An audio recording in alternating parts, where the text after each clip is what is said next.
One of a Kind is my first adult novel, and it's a horror thriller. We've been pitching it as Get Out meets the Stepford Wives, which I think is pretty accurate. And it's about this woman named Jasmine who, along with her husband and her young son, moved to Liberty, which it's a town outside of Los Angeles. It pitches itself as a Black utopia. So everyone in Liberty is Black, like the janitors, the doctors, the venture capitalists, everyone you meet is Black. And Jasmine moves there because she wants a sense of safety for herself and for her husband and her young son. Um, and she expects that her neighbors will all be social justice activists like herself. But what she finds instead is that most people are more interested in going to the wellness spa. It's like there's a big hill, there's a huge expensive spa on top of it, and most people go there. And she's confused by that. She does manage to meet some people who are like her, more sort of civic minded like herself, and they start to investigate. But the more they dig around, the more dangerous everything becomes. And Jasmine has to figure out who really is one of her kind. I mean, this one was so intricate to plot because, like, you don't want to give it away, right? So there are things that you don't want the reader to feel like they're being deprived of information. This is just to deprive, and you also want the emotional payoff to make sense. You have to understand why the book ends the way it does. So it was kind of intricate plotting. But there are characters in there. There's Jasmine, who is my most complicated character. She is judgmental and kind of a pain, honestly. But there's a reason that she is that way. Like she feels under siege all the time. And I think when you feel that way, you are very vigilant and sometimes maybe over vigilant.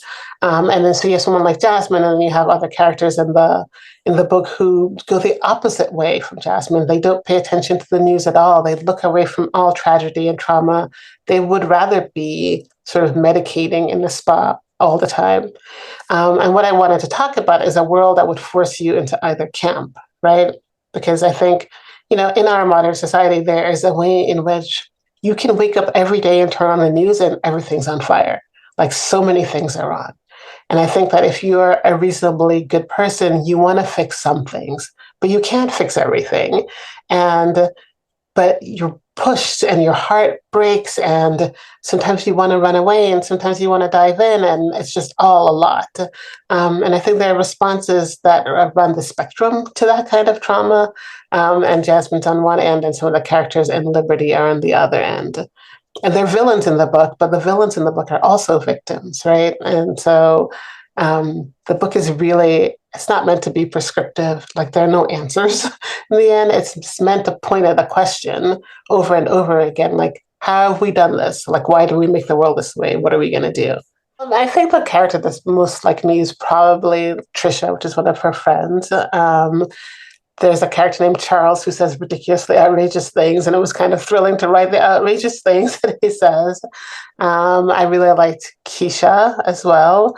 Um, there's a scene in a spa with like the sales, Angela and Benjamin sales. That's kind of it's fun to write. Writing for an adult audience is such a different experience than writing for young adults.